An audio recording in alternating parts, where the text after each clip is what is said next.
The U.S. economy added 431,000 jobs in March. That's according to new numbers out this morning from the Labor Department. It's a sign that the economy continues to bounce back amid high inflation. The unemployment rate fell to 3.6%, and that's the lowest level since the pandemic first began 2 years ago. So here to break down the numbers for us, help us understand, is Gargi Chaudhuri. She is the head of iShares Investment Strategy, Americas at BlackRock. Thank you so much for joining us. Yeah, so please tell me what these numbers mean. I mean, in your estimation, based on the numbers, how's employment looking? It's looking really good. That was an exciting set of numbers this morning. And what I took away, which I enjoyed seeing, was so the unemployment rate is getting close to the 50-year lows that we saw pre-pandemic. So that's obviously a reason to celebrate.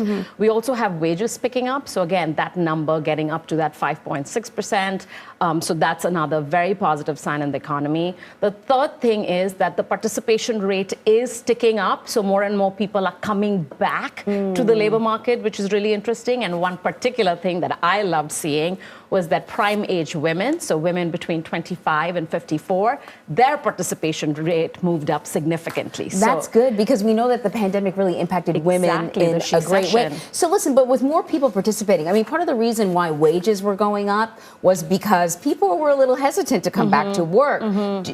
Could we see wages slow down a bit?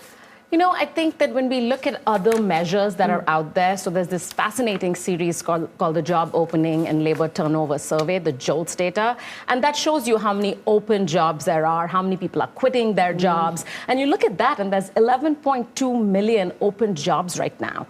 And there are only about 6 million jobs the 6 million people that are yet to go back to the labor force. So there's more people or more jobs that are available than there are people that are looking for jobs. So I think the wage pressure or the labor mismatch that we call the demand-supply mismatch will be with us for some time, which is good. I think wages are they going to pick up at the same clips that we're seeing now? Maybe that trends off a little bit, but I still think wages can continue to go higher, which is, again, given the inflationary backdrop we're seeing, we want to see those real wages not come down in a meaningful fashion. Right. So let's talk about inflation. Objectively speaking, it sounds like you're saying the U.S. economy is very strong and getting stronger, but you've got high inflation, and a lot of people are fixated on the rising gas prices. And so are these numbers that we're looking at right now enough to offset the inflationary pressure that many consumers are feeling?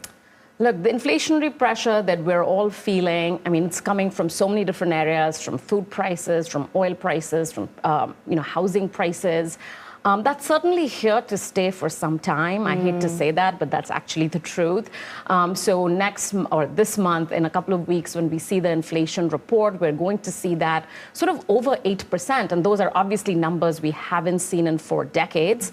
But the good news is, like we discussed earlier, the labor market is in a good place. The American businesses are still hiring people. Labor, we all have a little bit of room to maneuver for higher wages. But back to your earlier question, are gas prices likely to stay here or provide a continuous impulse? I mean, we'll see.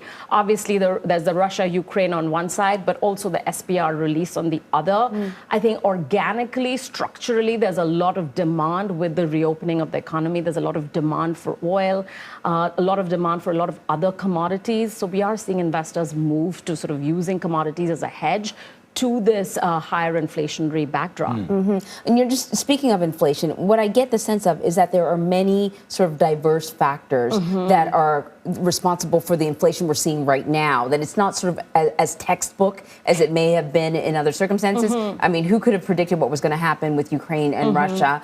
But then, the supply chain hiccups are still there. I take it that there's quite a variety. Absolutely. So when we think back to 2021, when we first all started looking at inflation, because it was printing higher, it was coming from a few sources. So it was coming because the economy was reopening. We all stopped ordering as much on Amazon and started going on vacation, perhaps, or at least driving vacations.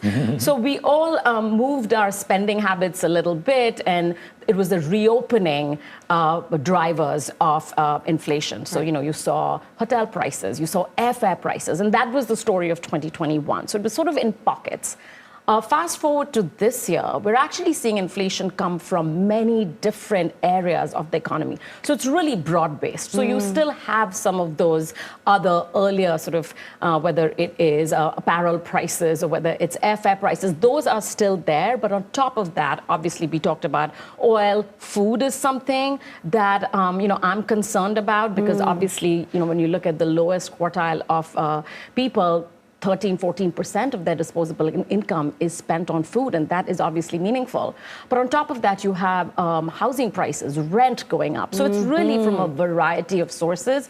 And this brings me back to my point that inflation will probably be stickier at a higher level for a longer period of time than the pre-pandemic world that we had gotten used to, which it was, sort of 1.8 to 2%. No one really thought about inflation. Right. Yeah. But I think now we're probably going to see at the end of the year, inflation still somewhere around 6%.